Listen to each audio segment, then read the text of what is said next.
Hello students, in our previous video we have already learned how to calculate new profit sharing ratio, sacrifice ratio and what is the accounting treatment of goodwill on admission of a new partner. Today we will learn what is the accounting treatment of investment fluctuation reserve on admission of a new partner.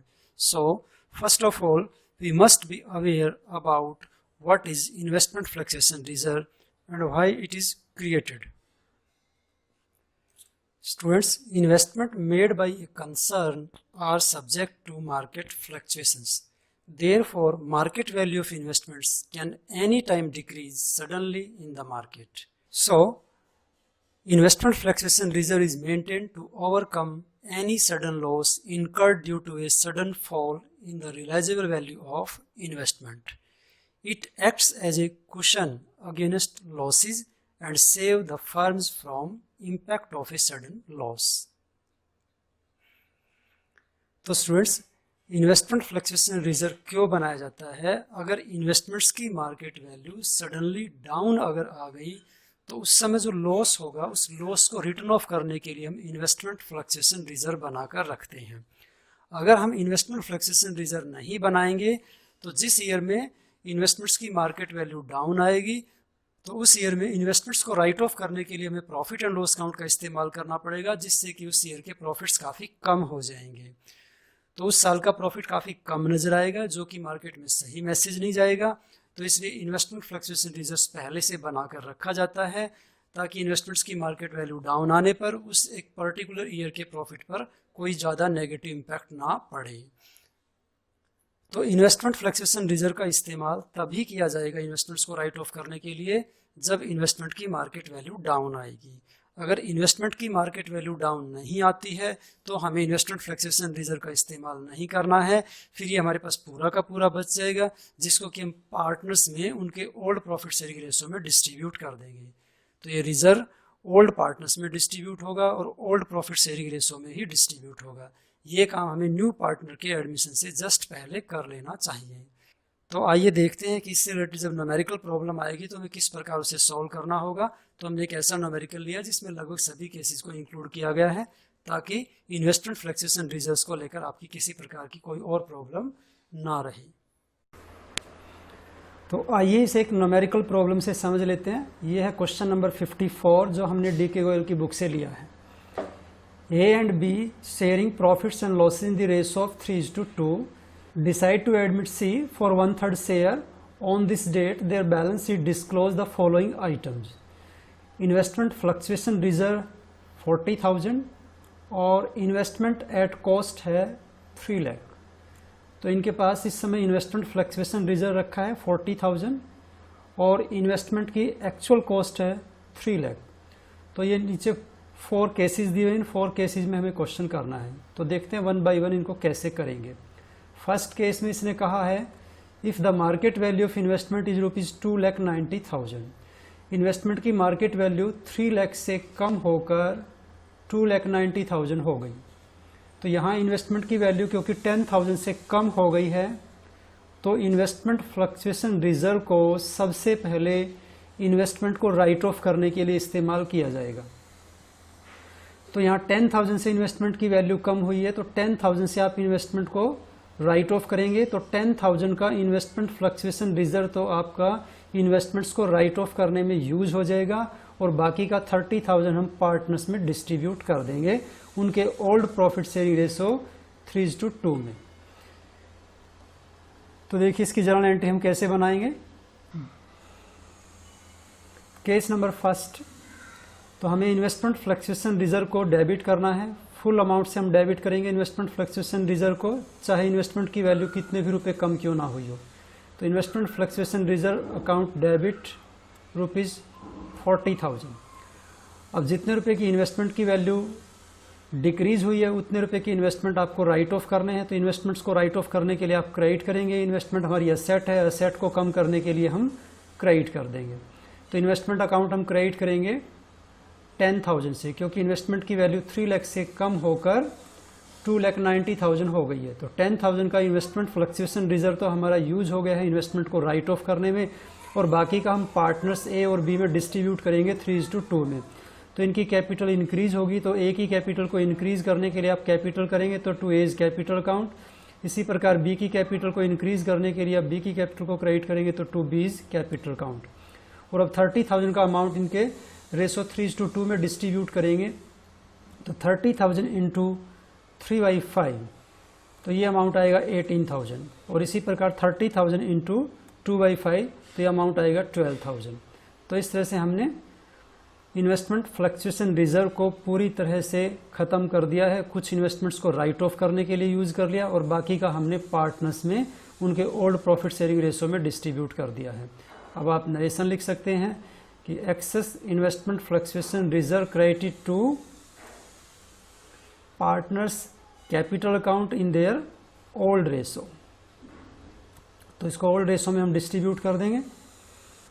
Case number 2, if the market value of investments is ₹2,45,000। तो इस बार investment की market value 3 lakh से कम होकर 2,45,000 हो गई है। तो इन्वेस्टमेंट को इस बार हमें 45,000 से राइट ऑफ करना है, क्योंकि 3 लाख से कम होकर इन्वेस्टमेंट की वैल्यू 2,45,000 हो गई है। मीन्स 55,000 से आपकी इन्वेस्टमेंट की वैल्यू कम हो गई है, तो 55,000 से हमें इन्वेस्टमेंट को राइट ऑफ करना पड़ेगा।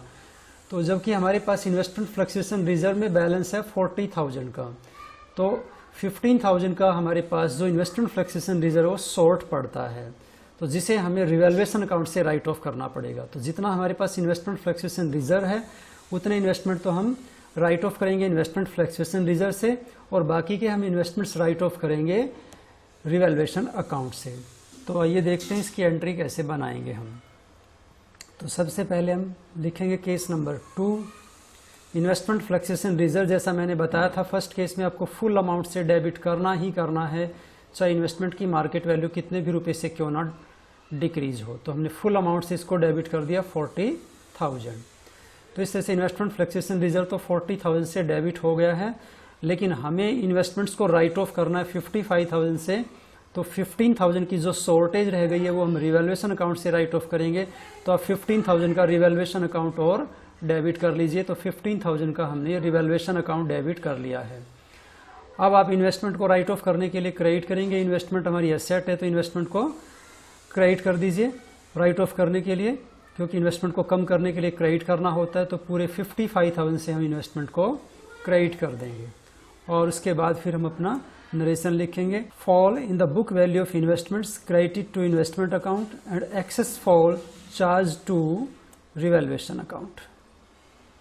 अब रिवैल्यूएशन अकाउंट डेबिट हुआ है यहाँ पर 15,000 से, तो रिवैल्यूएशन अकाउंट के डेबिट होने से इनको लॉस हो गया। लॉस जब ये पार्टनर्स में डिस्ट्रीब्यूट होगी तो पार्टनर्स की कैपिटल कम हो जाएगी।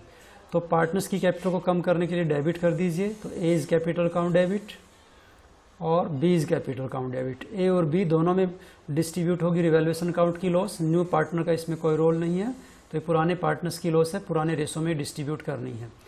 तो इस 15,000 को इनके ओल्ड प्रॉफिट शेयरिंग रेशो 3:2 में डिस्ट्रीब्यूट करेंगे। तो इसका 3/5 तो 9,000, तो ये लॉस ए को बियर करनी पड़ेगी और 6,000 की लॉस बी को बियर करनी है। तो इन दोनों के अकाउंट में हम डेबिट कर देंगे और टू रिवैल्यूएशन अकाउंट। इस प्रकार रिवैल्यूएशन अकाउंट क्रेडिट होकर आपका ये खत्म हो जाएगा। तो ये लॉस हमने ट्रांसफ़र कर दी पार्टनर्स के कैपिटल अकाउंट में। अब आप नरेशन लिख सकते हैं, तो नरेशन लिख दीजिएगा। For loss on revaluation debited to partners capital account in their old profit sharing ratio. Case number 3, if the market value of investment is ₹3 lakh. तो इस बार इन्वेस्टमेंट की मार्केट वैल्यू 3 लाख रुपीज़ है और एक्चुअल कॉस्ट भी 3 लाख ही है। तो मार्केट वैल्यू में कोई डिफरेंस नहीं आया है, एक्चुअल कॉस्ट और मार्केट वैल्यू दोनों सेम है। तो जब इन्वेस्टमेंट की वैल्यू डाउन आती है तब हमें इन्वेस्टमेंट फ्लक्चुएशन रिजर्व की ज़रूरत पड़ती है इन्वेस्टमेंट को राइट ऑफ करने के लिए। तो यहाँ हमें इन्वेस्टमेंट फ्लक्चुएशन रिजर्व को रिटर्न ऑफ करने के लिए तो इस्तेमाल करना नहीं है, तो आप इसको पूरे के पूरे को पार्टनर्स में डिस्ट्रीब्यूट कर देंगे, क्योंकि हमारे पास ये पूरा ही बच गया है। तो पार्टनर्स में डिस्ट्रीब्यूट करेंगे तो पार्टनर्स की कैपिटल बढ़ जाएगी। तो केस नंबर 3 हमारा ये। तो इन्वेस्टमेंट फ्लक्चुएशन रिजर्व तो आप डेबिट करेंगे। इन्वेस्टमेंट फ्लक्चुएशन रिजर्व हमें डेबिट करना ही करना होता है, फुल अमाउंट से डेबिट करना है आपको 40,000। जब इन्वेस्टमेंट राइट ऑफ करने होते हैं तो पहले इन्वेस्टमेंट क्रेडिट करेंगे, पर क्योंकि यहाँ पर आपको इन्वेस्टमेंट राइट ऑफ नहीं करने हैं, तो इन्वेस्टमेंट राइट ऑफ नहीं करने हैं तो आपको यहाँ इन्वेस्टमेंट क्रेडिट करने की ज़रूरत नहीं है, आप पार्टनर्स को ये इन्वेस्टमेंट फ्लेक्सेशन रिजर्व पूरा डिस्ट्रीब्यूट कर दीजिए, तो उनकी कैपिटल बढ़ेगी। कैपिटल को बढ़ाने के लिए आप क्रेडिट कर दीजिए, तो to A's capital to B's capital. तो इस तरह से 40,000 को हम 3:2 में डिस्ट्रीब्यूट कर देंगे, तो 40,000 का 3/5 तो मिलेगा ए को 24,000 और 40,000 का 2/5 मिलेगा बी को 16,000। और इस तरह से ये इन्वेस्टमेंट फ्लेक्सेशन रिजर्व डिस्ट्रीब्यूट हो जाएगा। तो आप आखिर में नरेशन लिख देंगे, investment fluctuation reserve credited to partners capital account in their old ratio. अब case number 4, if the market value of investment is rupees 3,25,000। तो इस बार इन्वेस्टमेंट की मार्केट वैल्यू 3,25,000 दी हुई है, तो इन्वेस्टमेंट की वैल्यू इस बार डाउन आने की बजाय इंक्रीज हो गई है। जब इन्वेस्टमेंट की वैल्यू इंक्रीज होती है तो हमें इन्वेस्टमेंट फ्लेक्सेशन रिजर्व से कुछ भी राइट ऑफ करने की जरूरत नहीं पड़ेगी, बल्कि हमें यहाँ पर इन्वेस्टमेंट्स का रिवैल्यूएशन करने पर 25,000 का प्रॉफिट होगा। तो हम इन्वेस्टमेंट फ्लेक्सेशन रिजर्व को भी पूरे को पार्टनर्स में बांट देंगे, ए और बी में डिस्ट्रीब्यूट कर देंगे, और रिवैल्यूएशन अकाउंट पर होने वाले प्रॉफिट 25,000 को भी हम पार्टनर्स में डिस्ट्रीब्यूट कर देंगे। तो पहले हम इन्वेस्टमेंट फ्लेक्सेशन रिजर्व को ट्रांसफ़र कर रहे हैं ओल्ड पार्टनर्स के ओल्ड प्रॉफिट शेयरिंग रेशो में। तो इन्वेस्टमेंट फ्लेक्सेशन रिजर्व हम डेबिट करेंगे, investment fluctuation reserve account debit, पूरा 40,000 आप डेबिट कर लीजिए और पूरे को पार्टनर्स में डिस्ट्रीब्यूट कर दीजिए ए और बी में। तो टू एज कैपिटल काउंट और टू बीज कैपिटल काउंट। इस तरह से दोनों की कैपिटल को हमने क्रेडिट कर दिया है और इसको 3:2 में डिस्ट्रीब्यूट करेंगे, तो 24,000 और 16,000 ये अमाउंट आपका डिस्ट्रीब्यूट होकर आ जाएगा। अब उसके बाद फिर उसी तरह से नरेशन लिख दीजिए, investment fluctuation reserve credited to partners capital account in their old profit sharing ratio. अब जो इन्वेस्टमेंट की मार्केट वैल्यू इंक्रीज हो गई है, हम उसको इंक्रीज करने के लिए इन्वेस्टमेंट अकाउंट को डेबिट करेंगे, क्योंकि इन्वेस्टमेंट एक असेट है, असेट को बढ़ाने के लिए डेबिट करना पड़ता है। अब इन्वेस्टमेंट्स के बढ़ने से, इन्वेस्टमेंट की वैल्यू बढ़ने से हमें प्रॉफिट हो गया तो इसको रिवैल्यूएशन अकाउंट में ट्रांसफर कर देंगे। तो यहाँ रिवैल्यूएशन अकाउंट आपका क्रेडिट हो गया है और आप नरेशन लिख देंगे, value of investment brought up to the market value. ये इन्वेस्टमेंट तो हमने डेबिट कर लिए हैं, रिवैल्यूएशन अकाउंट में 25,000 आप क्रेडिट कर दीजिए। अब रिवैल्यूएशन अकाउंट पर जो प्रॉफिट हुआ है उसको पार्टनर्स में डिस्ट्रीब्यूट करेंगे, तो पार्टनर्स में डिस्ट्रीब्यूट करेंगे तो ए और बी में डिस्ट्रीब्यूट होगा। ये ए और बी की कैपिटल बढ़ेगी, कैपिटल को बढ़ाने के लिए क्रेडिट कर देंगे, तो ये रिवैल्यूएशन अकाउंट जो क्रेडिट हुआ है उसको आप डेबिट करके ख़त्म कर दीजिए। तो रिवैल्यूएशन अकाउंट हमने डेबिट कर लिया है 25,000 से, और अब आप इसको पार्टनर्स में डिस्ट्रीब्यूट करेंगे, तो ए और बी में डिस्ट्रीब्यूट कर दीजिए, टू एज कैपिटल अकाउंट और टू बीज कैपिटल अकाउंट। और इस तरह से जो दोनों में डिस्ट्रीब्यूट करेंगे 3:2 में, तो 3/5 से मल्टीप्लाई करने पर 15,000 अमाउंट आएगा, वो ए को दे देंगे, और 25,000 को 2/5 से मल्टीप्लाई करेंगे तो 10,000 अमाउंट आएगा, वो हम बी को दे देंगे। और अब इस प्रकार आप अपना नरेशन लिख सकते हैं, profit on revaluation credited to partners capital account in their old profit sharing ratio. तो इस प्रकार ये हमारे चारों केस हो गए हैं। इससे ज़्यादा केसेस बनते नहीं हैं इन्वेस्टमेंट फ्लेक्सेशन रिजर्व से रिलेटेड। तो अगर आप इस क्वेश्चन को अच्छे से कर लेते हैं तो आप इन्वेस्टमेंट फ्लेक्सेशन से रिलेटेड किसी भी प्रकार की प्रॉब्लम क्यों ना आ जाए एग्जाम में, आप उसे आसानी से सॉल्व कर पाएंगे। Thank you.